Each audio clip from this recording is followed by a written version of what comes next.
Good. An official welcome now.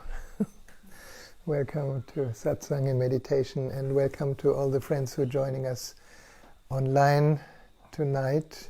For some of you it's morning. Here it's a beautiful evening after a sunny day.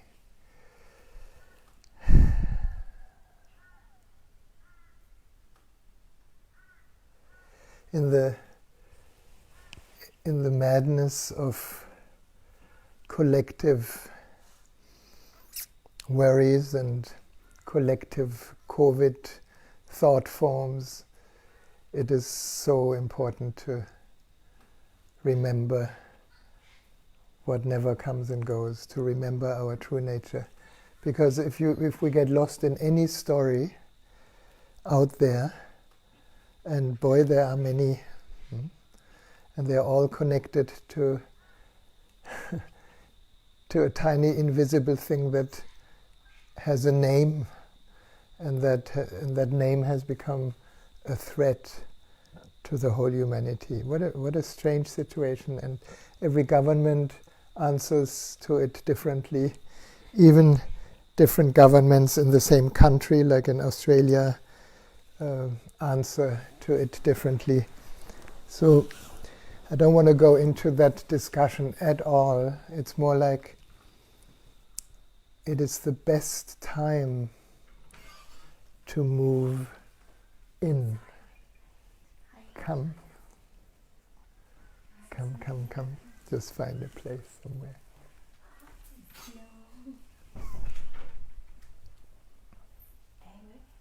Anywhere.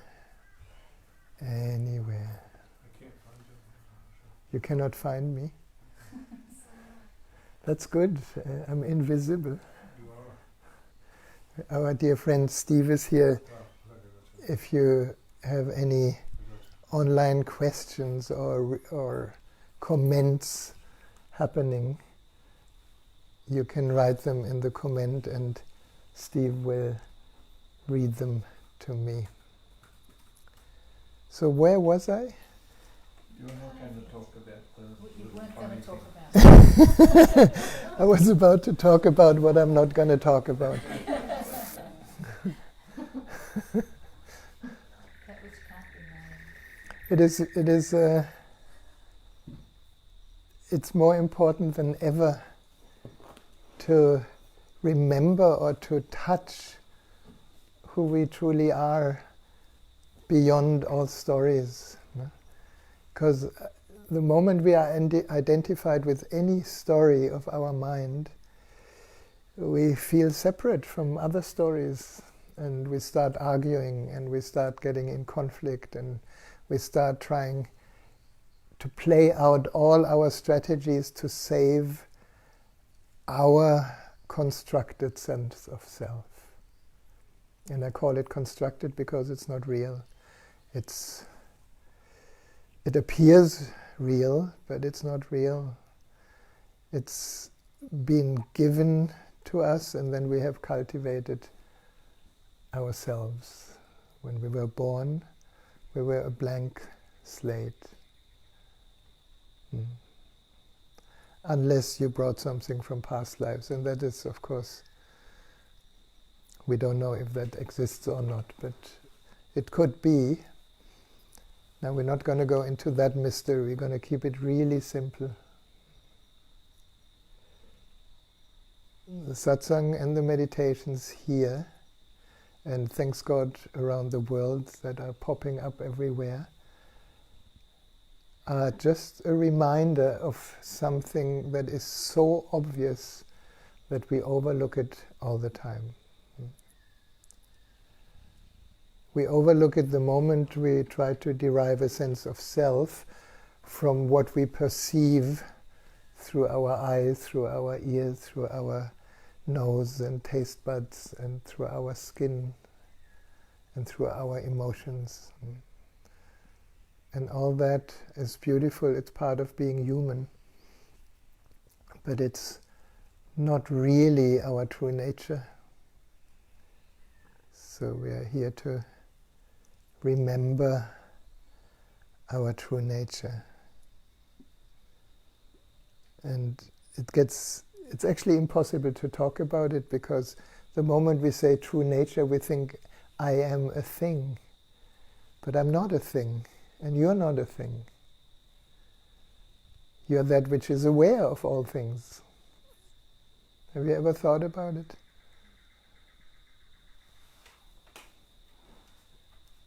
Just take a moment. We are that which is aware of everything that appears in our awareness. Is that difficult? No, it's very, very simple. It's almost like this room holds everything that appears in this room. Furniture, people, light, everything. When we throw everything out, is the room gone? The room is still here. And it's similar with us. When we throw everything out that we are not, which meditation is a very supportive tool for, then what is left? Who we are. Am I a thing? No, because a thing appears in me. Am I a space? Maybe we can call it space. Is that space finite? Is it limited? Space, in the very meaning of the word, is unlimited. It's space. Can we say, I am unlimited? I think we should say it.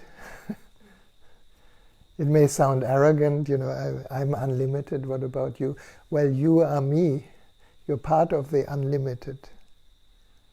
And everybody else who has linked into the Facebook Live is part of the limitless no thing that is aware of all things. So it's my personal joy to keep reminding everyone that is willing to listen, and I'm probably the one that is most willing to listen to hear what is coming out of my mouth, so that I can remember. Because during the day we get so easily identified, involved, attached, riding the wave of a story. And some stories are very beautiful and sometimes are very ugly, but they're both stories.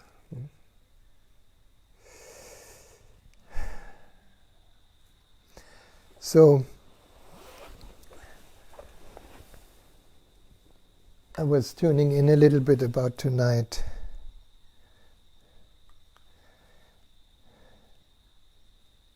And there were two quintessences that came to me from Aurasoma.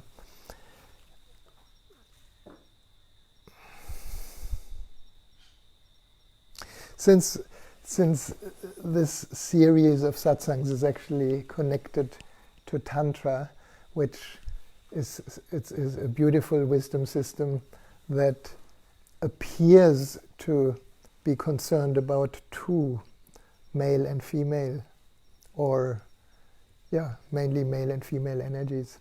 So I thought maybe we have a quintessence that appears as two. It's a couple in a bottle, and the couple is called, there are two angels, it's called Orion and Angelica. I don't know if you're familiar with Aurasoma or never heard of it. You are. Oh, good. No? So Orion and Angelica, there's a beautiful story being told in the Aurasoma system. Orion is the angel of the night, and Angelica is the angel of the day. Now these angels, they are constantly with us, but we externalize them for a moment so that we can look at the qualities that is with us all the time. So the angel of the day, Angelica, is flying around the world during the day and gathers in her wings of love everything that has not been loved in humanity. It's a lot. No? It's a lot of lack of self-love. It's a lot of self-condemnation. It's a lot of beliefs that I'm not good enough, and so on. You can translate it into your own story. What is not loved by you, but by Orion, but by Angelica in you, which is deeper. It's a quality. It's a flower. It's a blossoming of our true nature. We are love. We just forgot. So Angelica flies around the world and gathers all these conflicts, that self-conflicts, conflicts with others that have not been loved. And in the evening, her wings are full. So she meets her cosmic lover, Orion, and passes on all the things that she have gathered and puts them into his wings of trust. So why angel of the night? You know, each evening when we go to sleep, when you're in deep sleep, do you remember who you are? Do you remember how much money you have on the bank? Do you remember your relationship, whether it's beautiful or conflict-laden? Do you remember your job? Do you remember anything that you find so important during the day, if you're in deep sleep? So there must be an incredible trust in us. We don't even know whether we're ever going to wake up, and we just lie down and sleep. And we let everything be. So that is the Orion angel in us, the deep, dark night. And those of you who have kind of done the journey inward, deeper than all the layers of the mind, you may have come across this layer that looks really like not so alluring for the mind. It's dark, it's black, it's infinite abyss, nothingness.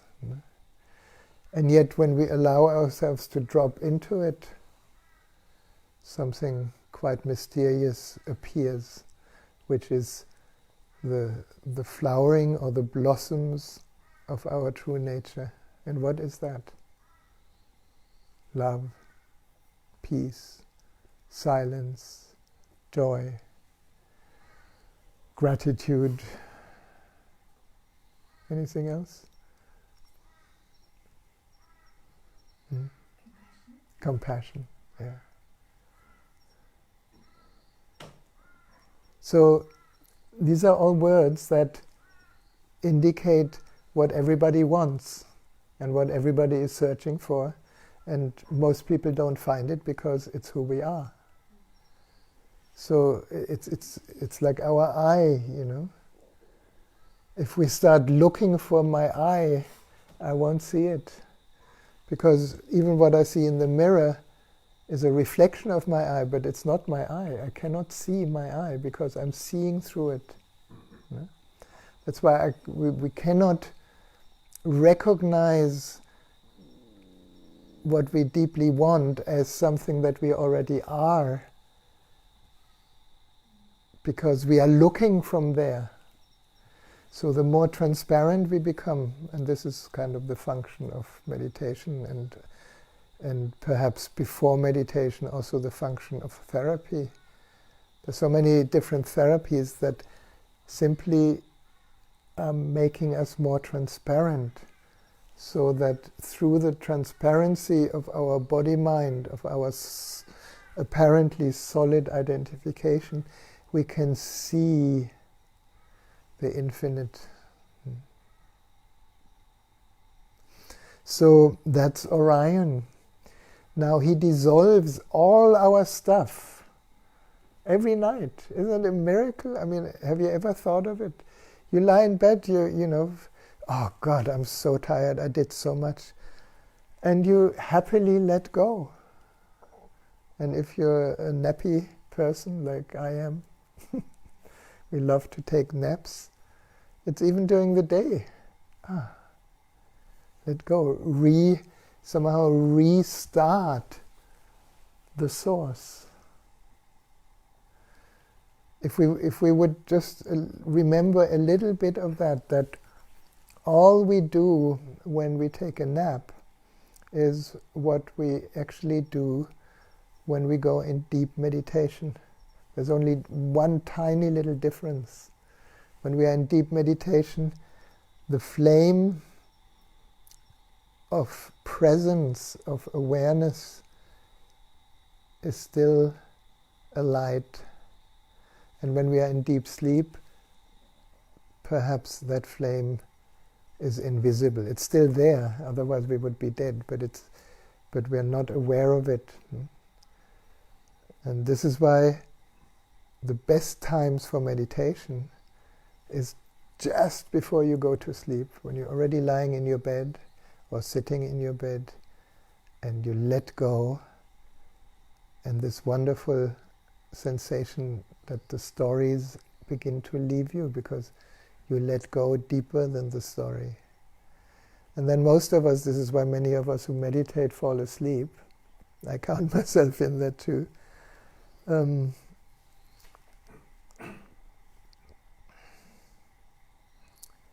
It's just dissolving who we are not. So, in the second best time, or perhaps even the even better time for meditation, is in the morning, just when we come out of sleep, when we wake up, but the mind has not kicked in yet. To then become aware of that which is aware is so much easier, because there's no story yet. And then slowly, or some of us very quickly, become like Iron Man. Has anybody seen that stupid movie, Iron Man? Iron Man is one of these Marvel movies. Iron Man is a guy who is a normal person, like Steve, but he has magic powers. He has his armor in the corner of the room, and he puts his hand out, and then the arm flies in, the armor of the arm, shboom, and then the other arm, shboom, and then the chest protection, and then the pelvis protection, and then the leg protection, and dung, dung, dung, dung, dung, dung, dung, dung, helmet. Then he's Iron Man. He's ready to fight, the evil that will destroy the earth. Well, still, this is what we do every day. Isn't it incredible? You start remembering everything you need to do. Maybe you made a list, and now you look at your list and wonder, oh my God, this is what I need to do. And then you remember that you have children that need feeding, and then you remember all these things, and your boss, and how you have to go quickly to your job, that otherwise something goes really bad. And suddenly you're completely lost in becoming, and you totally forget that you are. Anybody has that? We are all in the same club. And then, if we're lucky, some friend comes and says, what happened to you? Just sit for a moment. Have a cup of tea. If you meet Melly on the road, she will invite you for a cup of tea.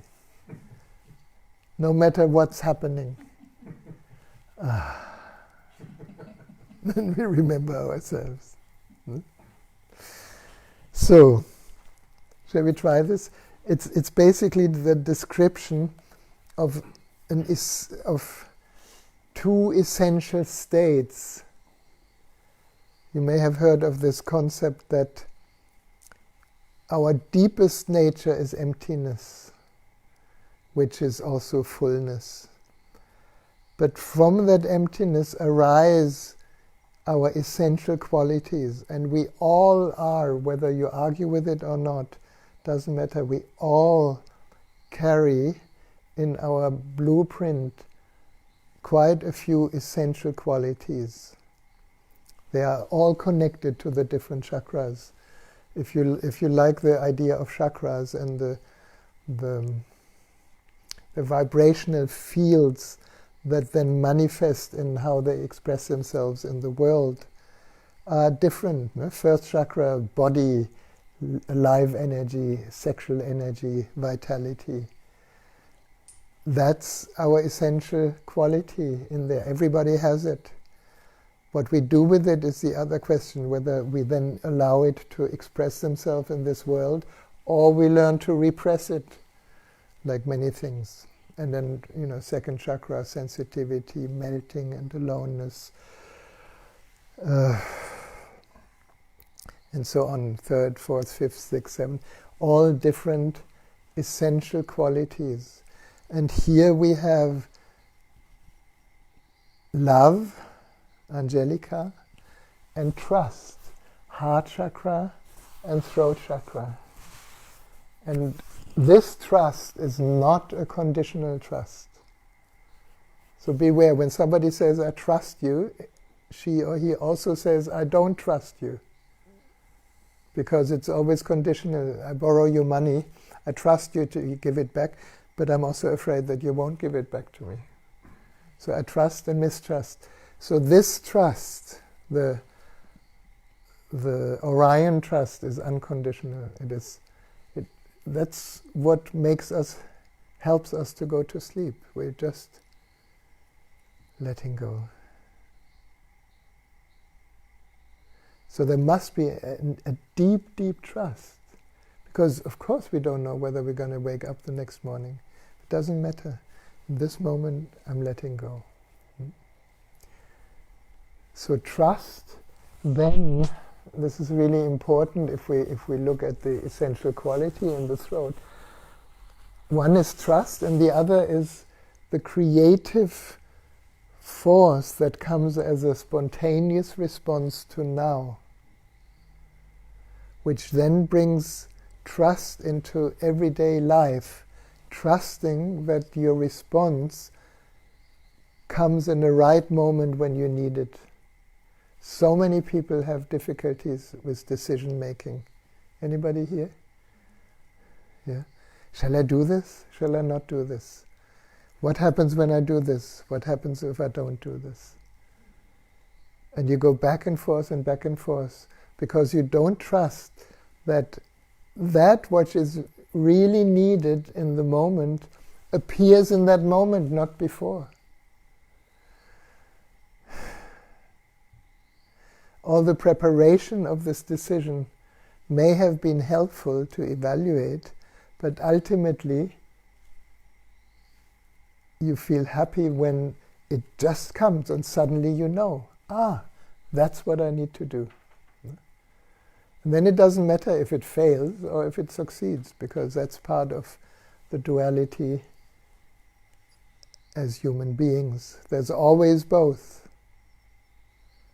There's always good and bad. There's always right and wrong. There's always high and low. Unfortunately, through our conditioning, we have started to choose sides. And that's why this world is in such a mess. Ne? So, I'd like to invite us for a little ritual where you get 3 drops of Orion and Angelica, like a tuning fork for your inner states, onto your left wrist. If you could stand up.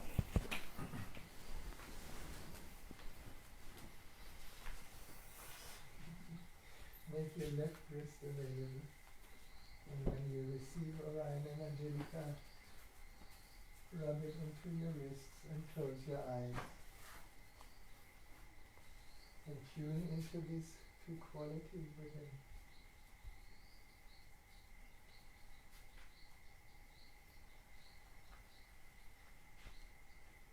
Love and trust.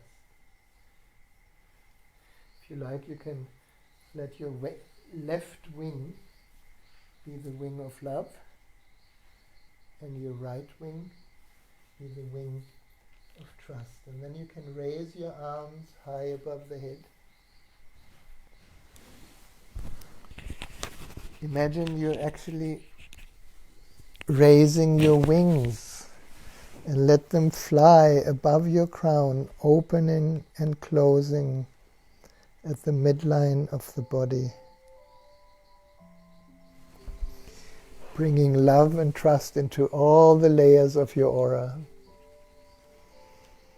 In the opening through the crown into the whole universe, into our infinity, and in the embracing the inner sky, so outer sky and inner sky through the crown.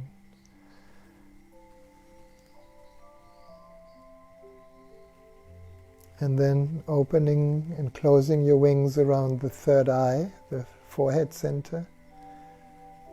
In the opening, imagine you drawing a curtain of all your projections.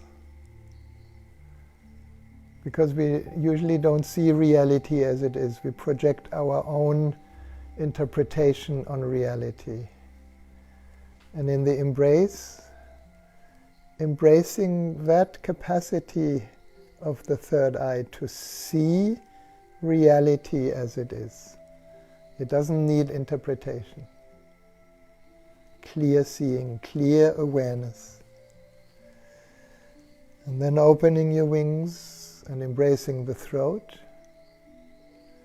In the opening, drawing another curtain, the curtain of our beliefs and their doubts. And in the embracing not knowing, embracing our spontaneous creativity, our capacity to express the truth, and our capacity to trust unconditionally. And a deep breath, and opening your wings around the heart. In the opening the curtain of all our ideals and shoulds, all this duality of good and bad, and we try so hard to be good and we try to avoid to be bad or opposite. And in the embracing the innocence of your heart, embracing the space that is love. And maybe you can allow your wings to rest over your heart for a moment. Letting your heart respond to this vibration.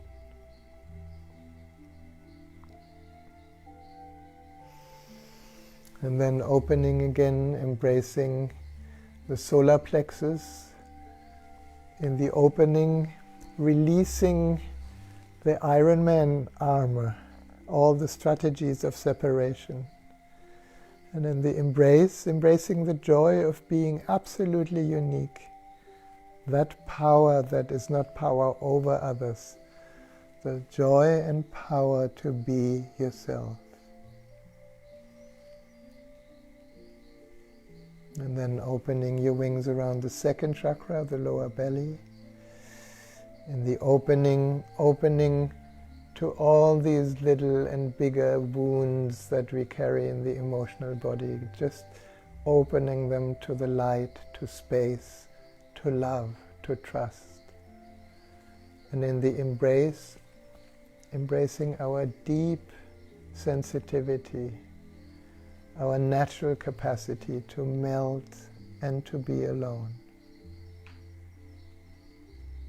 And then opening the wings around the first chakra, opening to the vitality in this body, the beautiful, alive energy, the sexual energy, and the grounding, and allowing your wings to fly around the legs all the way down until you reach Mother Earth. And for a moment, let yourself touch Mother Earth and imagine you can let go whatever your wings have gathered. Just give it all back to the earth. For a moment, become empty. totally empty.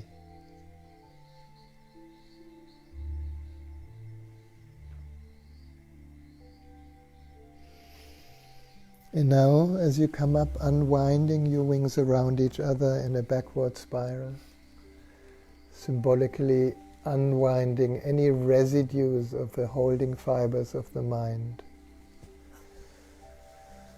For a moment, standing with your wings wide open.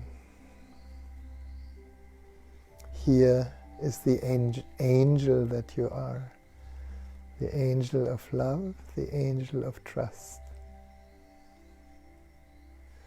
And bringing your palms together and your wrists close to your nostrils. And taking 3 deep breaths of this fragrance into the temple of the body.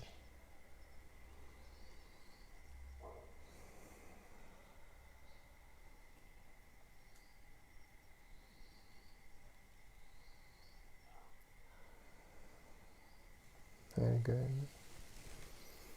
And then we can sit.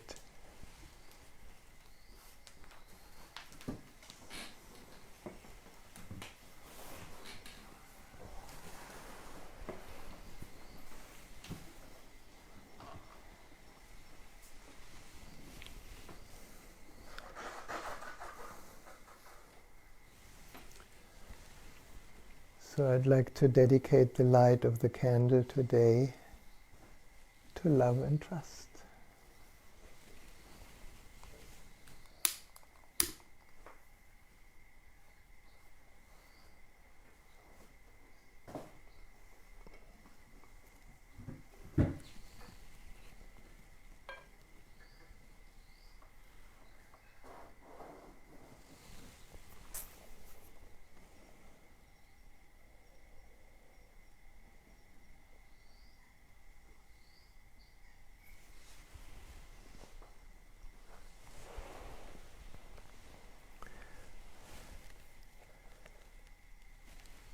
And then I'd like to guide us into a meditation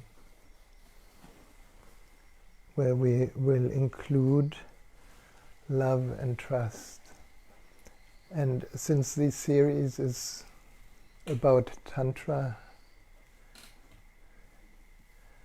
and Tantra is really one of the most simple teachings. It is simply the capacity to allow what is, to embrace what is, to welcome what is, to use what is, to not deny anything, to not reject anything in our human experience, but to open to the potential for transformation.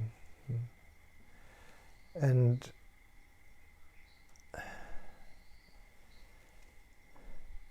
often Tantra gets confused as being just around sex, around the sexual energy. In one way it's true, but it's not just around it. It is the discovery or the insight that without our sexual energy, many things are not possible because it's the only energy we have. This body wouldn't be here if our parents wouldn't have made love. Unless, is anybody conceived by a virgin? Melly and I have been looking at this series, Jane the Virgin. It's a funny series. It's actually very good, very educational. But even she wasn't conceiving as a virgin. She just got artificially inseminated. So if you want to have fun and don't know what to do, have a look at Jane the Virgin. At first it's really tacky, you feel strange. Why am I looking at that? But there's a lot of life teachings in it. So our sexual energy is the base energy, and without base energy there's no transformation. So when it's so misunderstood by most people because nobody got an education around sexual energy. Sexual energy without awareness is still an incredible creative energy. It creates a new life.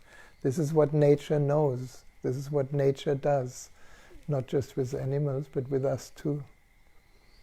But the potential that sexual energy can refine, can transform into emotional energy, into merging and melting energy, into sensitivity, and then can transform into joy, into power, into the capacity to use the energy for making a difference. Third chakra, and then to transform into love. Love without sexual energy doesn't exist.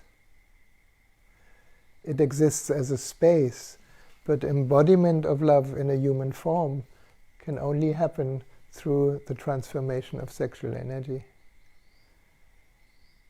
I never heard myself say that one. But it's true. It's true. And then love can transform into prayer. And prayer is not prayer to an outside force that kind of is supposed to save you. Prayer is a deep devotional receptivity to the gifts of existence. And then from prayer it transforms into awareness, into clarity, into seeing reality as it is. And that's the last duality. And that dual energy, through Orion and Angelica, it is on that level, heart and throat. And then here it is light and darkness, and eventually it is one. But it all starts with the sexual energy. So in this series of satsangs, I hear myself talking a little bit, always pointing a little bit to Tantra. And if it interests you more, tomorrow evening and Sunday evening from 6 to 9 in the evening, I have an online course on Zoom organized by Sweden about a taste of Tantra. So if you don't have the link, you can ask me, I can send it to you. So for now, close your eyes. Sit comfortably with your spine upright so that you can stay awake even when we are relaxing. And take a few deep conscious breaths. In the out breath, just let go. Just relax.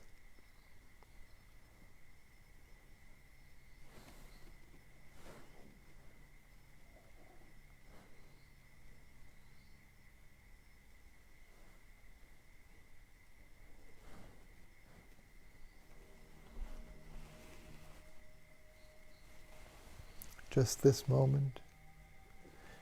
Whatever moves in the mind, let it move and bring your whole attention to the body, the physical body. Feel how your body is sitting here. Just feel the support of the chair, of the cushion.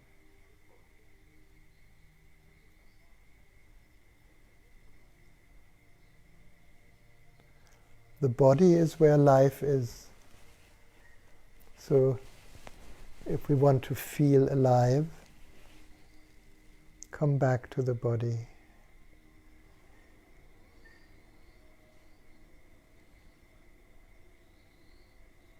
We could almost say, invite the body into that which is aware of it, into that space, so that all sensations in the body have space.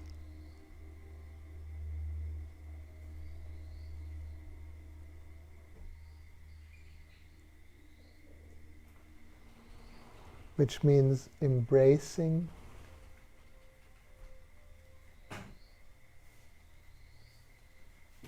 those places where the body feels at ease and in well-being, and embracing those areas where we may carry some tension or some pain or some discomfort. Just allow it to be so.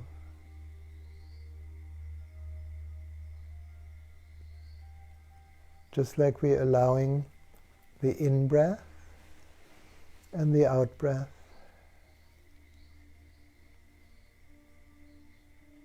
Breathing, the breath is also always only here.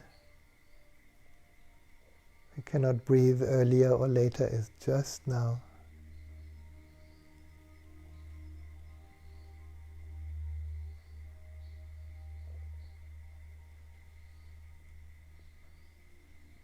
And you may notice, as we bring a little bit more attention to presence, many things open. Perhaps we become aware of the sounds of the night animals, frogs and cicadas and bats and the soft music.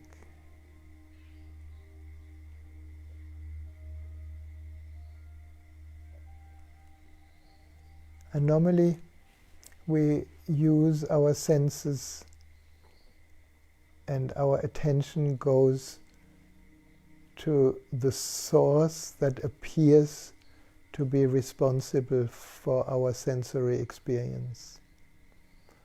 And in meditation we can turn that direction around. Rather than going to the source of the sounds or to the source of physical sensation, we can receive the sounds in that which is aware. We can receive the sense of touch in that which is aware.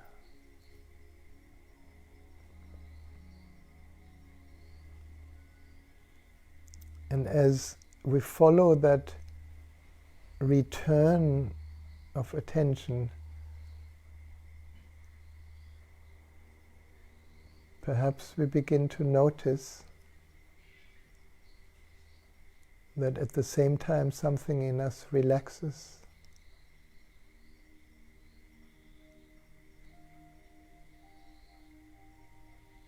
Because it's almost like the river flows backwards to its source.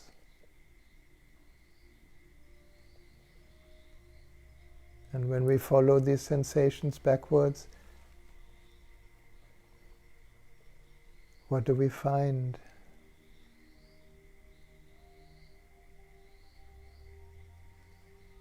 Pure space.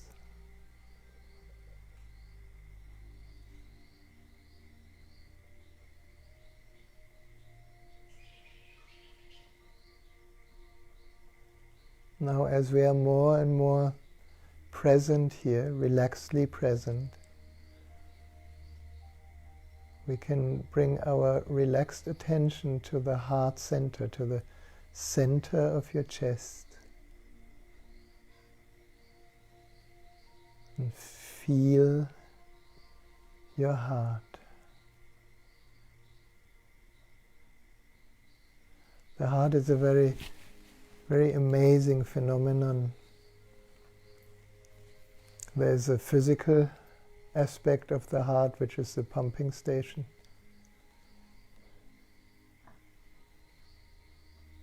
And then there's the energetic aspect of the heart, where we have the capacity to experience love and joy and being touched. And some of us, when we are touched by presence and love,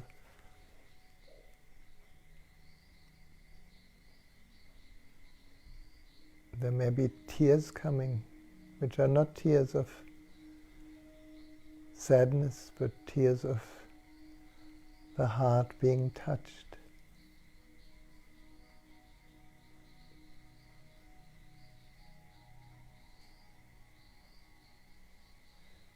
And as we rest with the heart, we can allow each in-breath to be an expansion of the experience of this moment. If you like, an expansion of the heart. And we can allow each out-breath to be a letting go deeper inside.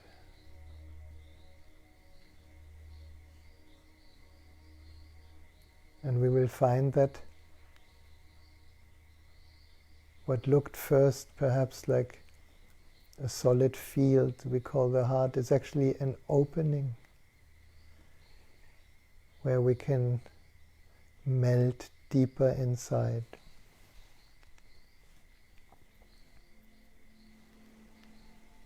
So we can melt deeper than thoughts. Thoughts are like clouds. They have no substance. They're like clouds in the empty sky. Often we make thoughts solid, but really, if we investigate a little bit, we find every thought has no roots. It's a cloud that drifts in the sky. And as we melt deeper into the heart, we melt deeper than feelings and emotions. And perhaps we find that feelings and emotions are also more like a different layer of clouds. They come and go in that which is aware. Mostly we miss that addition that I call that which is aware. And when we melt deeper into the spacious heart, deeper than the body sensations. Because even body sensations and body appear and disappear in that which is aware.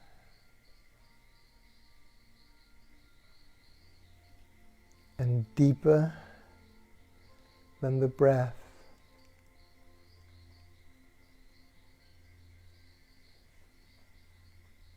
there's the in-breath and the out-breath. So there must be something deeper than in and out breath that is aware of the breath.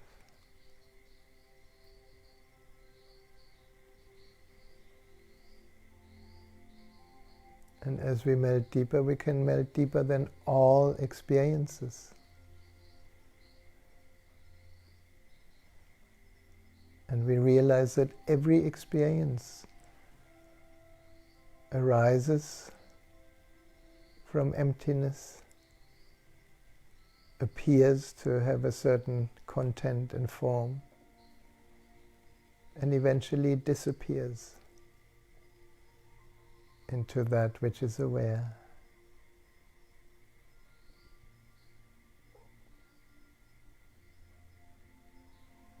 In Zen in Japan, they call it the empty heart.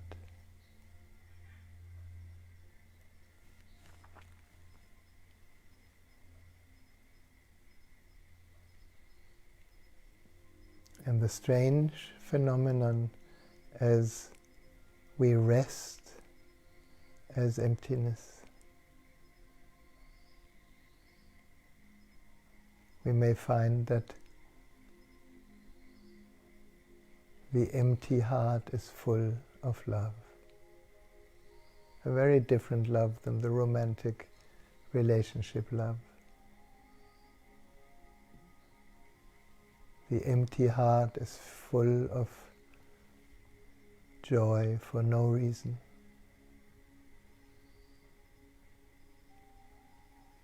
The empty heart is full of peace.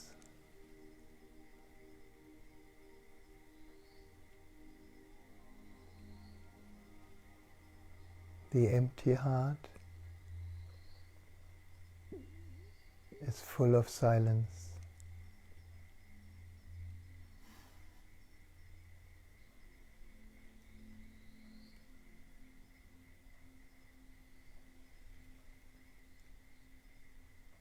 Let's rest here for a while, as each out-breath takes us even deeper into this infinity.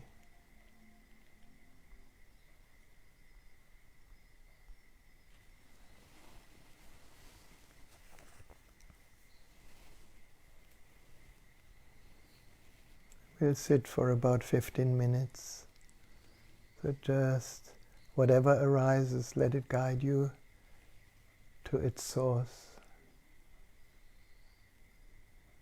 of emptiness inside.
feel this peace.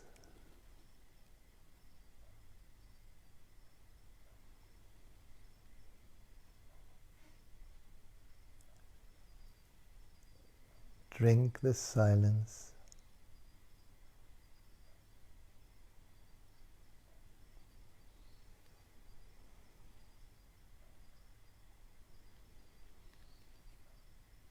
Feel how every cell of your body is tenderly held in this field.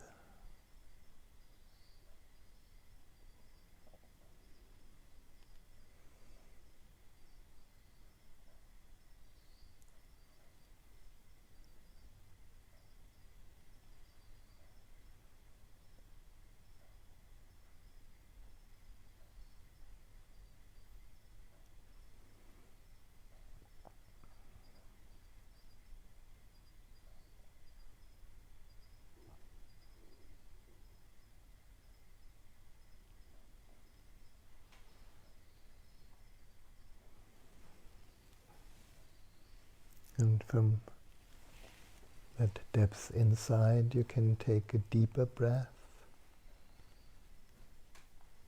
slowly becoming aware of the body again, and bring with you the beauty, the space, the openness,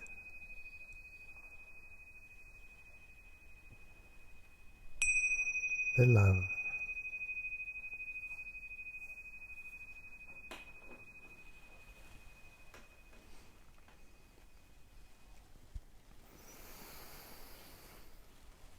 Until you find a good moment to open your eyes to a totally new moment here.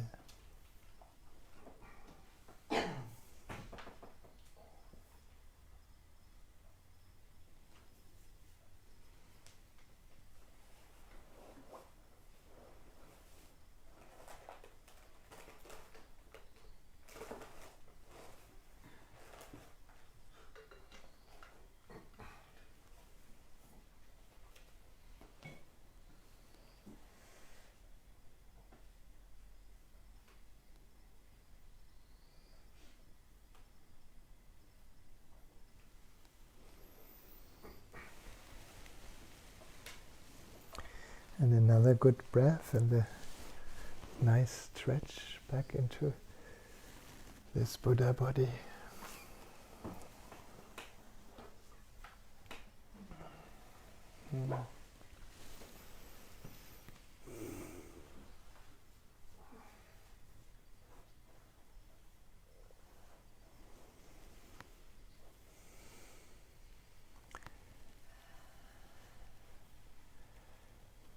In the last few satsangs we've been exploring my favorite book from Osho, Tantra, the Supreme Understanding. And it is the Song of Mahamudra. It's some verses that have been written down by a Tibetan master called Tilopa. He was the master of Naropa, and he put it kind of in a telegraphic style, and obviously his teachings were quite misunderstood, but he also brought the very wisdom of Tantra to the world. And when Osho talked about it, that's unbeatable. It's really like, it has been a Bible for me. But I'm not kind of pretending to interpret it the way Osho does. But I want to read you the verses and put in my own understanding, because truth is one, But there's so many avenues to recognize it, or to remember it, or to dive deeper into it. So let's see what Tilopa says.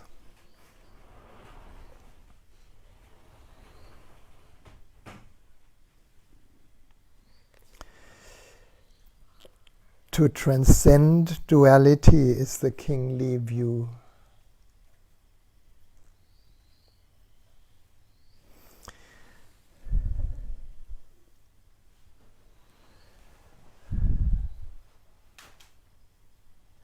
I think that has been said, I think, a few thousand years ago.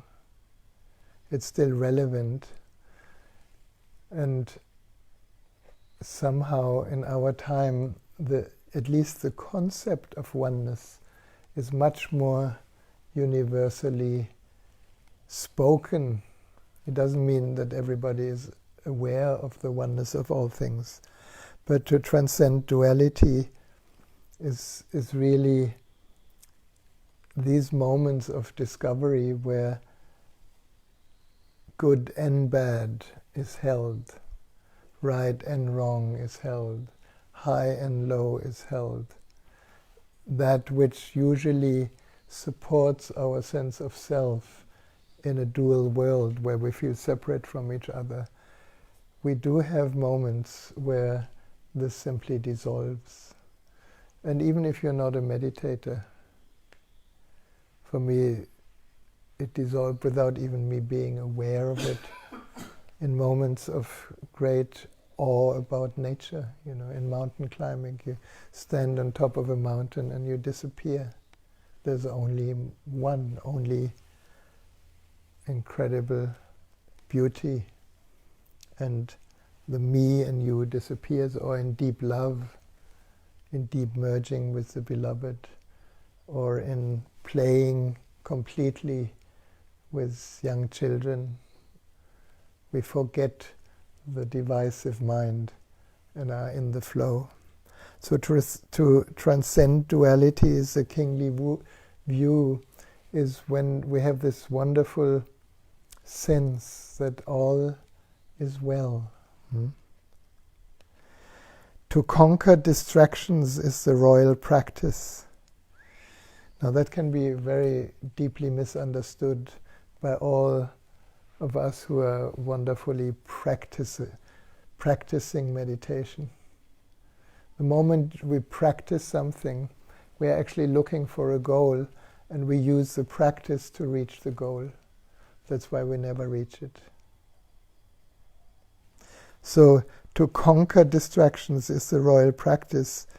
The way I understand it is to see that distractions are only distractions when the mind attaches to it and creates a sense of self through the distraction.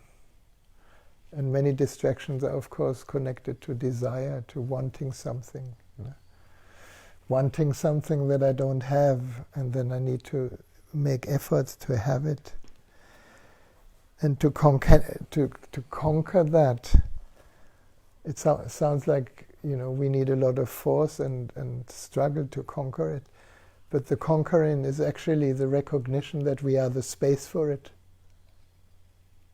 I don't know if that makes sense to you. That which is aware is the conquering, is that which holds everything. And now he actually makes it more clear. The path of no practice is the way of all Buddhas. It's a contradiction in terms. He says the path. There is no path. Because if there's practice, there seems to be a path. The path is I do something and I exercise so that I have a result that then reveals to me what Buddha has reached. And yet he says the path of no practice is the way of all Buddhas. Because every practice takes you away from now. And no practice is a recognition, is an awakening to that which is aware, without effort. Is there any effort in our recognition that I am that which is aware of every experience? He who treads the path reaches Buddhahood. I mean, their words become really difficult because he says there's something to reach. He says no practice. What is Buddhahood?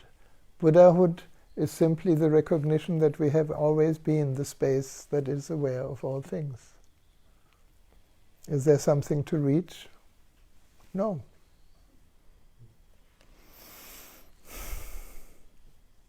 I hope he meant that. So then he explains it a little bit better, which is really kind of pacing our mind and pacing the glimpses that we have of reality. He says, transient is this world like phantoms and dreams. It has no substance. Renounce it and forsake your king. Cut the strings of lust and hatred and meditate in woods and mountains. God, this can be so misunderstood. So let's try to bring some light into that. Transient is this world like phantoms and dreams. It has no substance. So what is this world? The way we see it, the world is a construct of our own mind. Without interpretation of the mind, the world as separate entity from us doesn't exist. So, like phantoms and dreams, it has no substance. Is a thought an object? It has no substance. It has no roots, like a cloud. Like phantoms and dreams. Sometimes when we dream, we think it's real. We wake up, and last night Melly woke me up and said, you have been running a course just now. You've been talking to a whole group of people, but I didn't understand what you were saying. So she woke me up, and I realized, yes, I've been dreaming. Is it real? It appears real, even in the dream. But it's, like phantoms. It has no substance. And then it says, renounce it and forsake your kin. Why would we want to forsake our kin? Because we have derived a sense of self from being a daughter, a son, a husband, a wife, a grandfather, a grandmother. All these roles that somehow appeared in our life, and if we have identified with it, then we are in an illusion. So what he says when he says, renounce it and forsake your kin, and cut the strings of lust and hatred. It sounds a little bit brutal. I would say the moment you're aware of lust and hatred, you are not lust and hatred. You're not identified with it. You don't have to pursue it. You see it as an appearance of the body-mind that has been conditioned in a certain way. And that is cutting the strings. The strings are already cut the moment we are aware. And meditate in woods and mountains. That also has been very much misunderstood.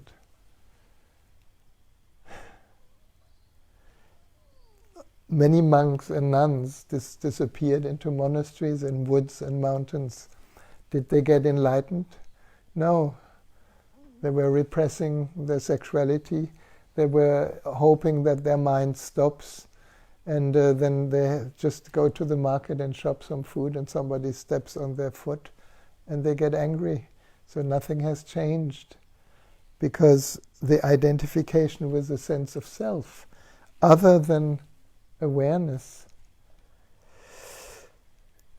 means, when Tilopa says meditate in woods and mountains, he means meditate on that which is aware, which is deeper than the fullness of mind with content. It is the empty mind. It is the still mind. It's the peaceful mind. And in the outer experience, the peace is in the forest and mountains. How I understand it, this peace is within, is revealed in the awareness of that which is. Does it make any sense? I hope. Maybe Tilopa turns in his grave when he hears me now, but hopefully that's what he meant. And I think it is what he meant, because now he points more and more to the truth. If without effort you remain loosely in the natural state. Take a breath. This is perfect. No? If without effort. Now, how many times do we make an effort? We think that through effort we reach somewhere where we actually already are. So if without effort you remain loosely in the natural state. So what is a natural state? It's a state that is not becoming. It's not kind of related to the past or future. It is just here without any resistance to anything that appears here. I like this, loose and natural. He repeats that in many of his sutras. He says, soon Mahamudra will win and attain the unattainable. So there in this last verse, he points towards those who actually have discovered the absolute mystery of recognizing the formless within the form, recognizing awareness behind the content of awareness, recognizing the true self behind the illusory self. So if without effort, that's possible now, no effort, we remain loosely in the natural state. We're all, unless we twist it and tweak it, we are all natural. Very different nature, but all natural. If we remain loosely, relaxed, not tense, not trying, not effort. That's why he says no effort. If without effort you remain loosely in the natural state, soon Mahamudra you will win. Mahamudra is roughly translated as the great cosmic orgasm or the great cosmic union. Maha, great. Mudra is actually the gesture, the great gesture of the universe. So that's what they call enlightenment, in other words. Soon Mahamudra, you will win and attain the non-attainable. Actually, no, sorry. Attain the non-attainment. Now he speaks the truth. There's nothing to attain. There's no goal. There's nothing to become. We are already that. If you have read a little bit of Nisargadatta Maharaj, that's all he says. I am that. There's no becoming. There's no past, no future. I'm already that. So we attain the non-attainment is an absurdity, of course. But it's beautiful because it makes a knot in your mind, so the mind cannot take on a new concept that it then follows. And every religion is full of concepts that we're supposed to follow so that we attain something that is dangled in front of our nose like a carrot. And it's a big misunderstanding. Because everything that all the commandments and all the rules and all the how-tos point to take us away from what we already are. And that is such a strange realization. And maybe in the first part of our life we need to be wonderfully exhausting the seeker, the becoming. And hopefully some time the becoming gives way to being. It doesn't mean we all kind of get stiff and dead and don't do anything anymore. It just means we realize we have never been the doer. Things happen through us. Things happen through this body-mind. Speaking happens through the throat. Everything happens wonderfully without the need of me. What a relief. So if without effort you remain loosely in the natural state, soon Mahamudra you will win and attain the non-attainable. The non-attainment, sorry. So where does the science of Tantra come in here? How can we relate to that? How can we translate that into our sex life?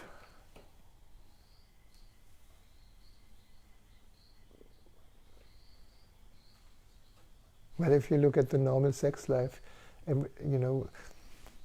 we all kind of discover it through nature, and the nature wants to create life, and so we go for it, and we are definitely other-oriented because you make me feel so good, and I feel attracted to you, and when we come together in sexual union, that is an attempt towards oneness, but quite a superficial one.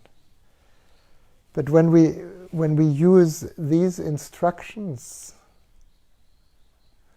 being loose and natural, just imagine you make love without a goal, without the goal of ejaculation, without the goal of the great orgasm, without the goal of making it great, without the goal of being more ecstatic, but loose and natural. Letting this energy that we're all born with finds its way in that divine meeting with the beloved.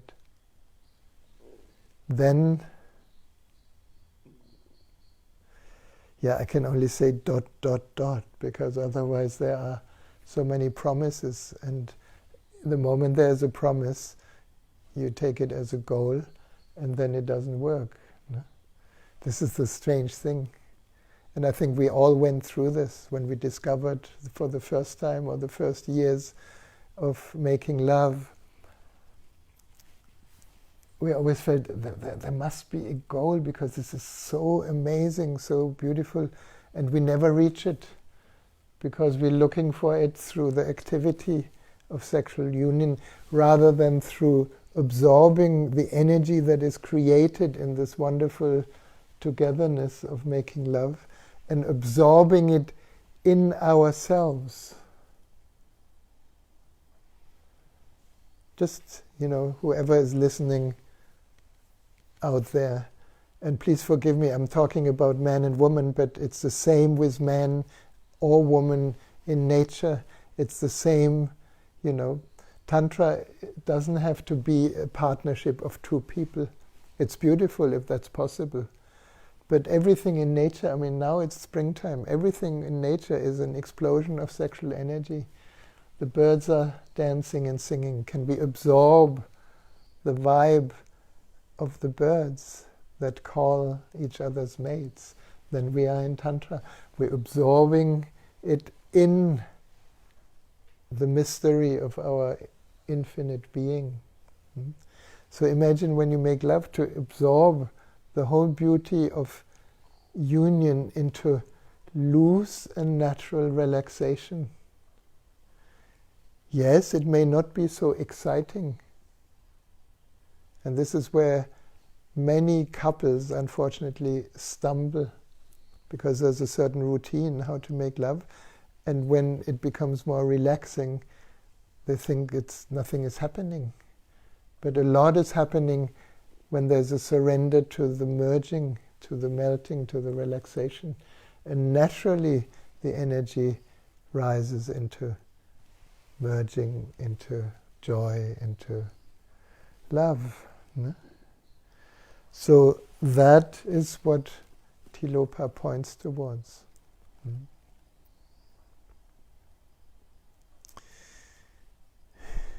Very good. So now Steve is here, and if you're online and you have some things to say, or if you're present here, if you have things to say or to ask or to comment, you're very welcome. And if it's online, please write it and Steve can read it to me, to us.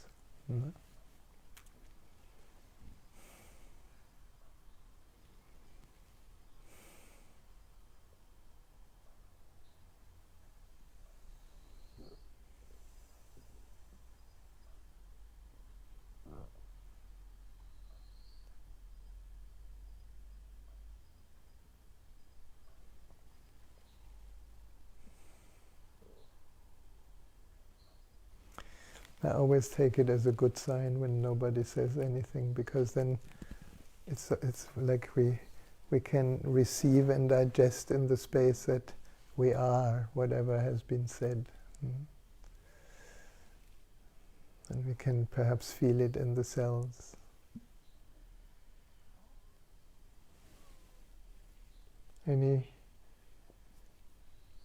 Nothing. I don't take it personal if you don't want to talk to me.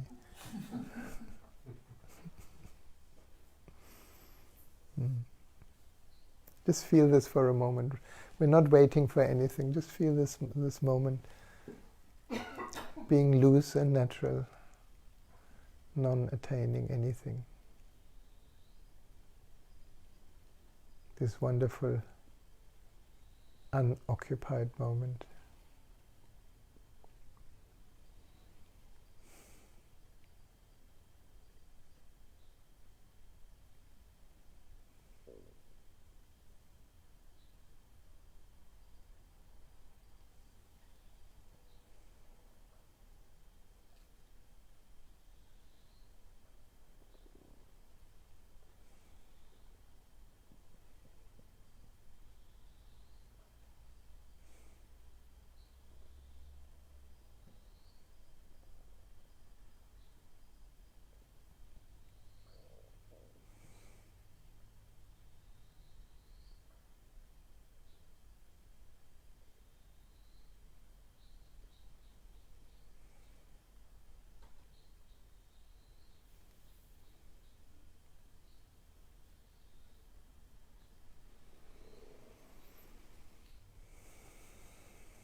Yes.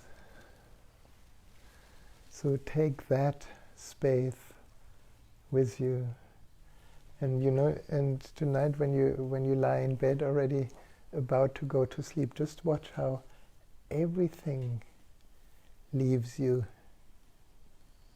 and how it can only leave you because you are trust. And in the morning when everything comes back, receive it in a new place, receive it into love. Love and trust. And if you want to go a little bit deeper into Tantra, tomorrow evening and day after tomorrow evening, if you want that link, I can send it to you. You just need to let me know. So thank you for being here. Thank you for being with us here around the world. And be well, and namaste.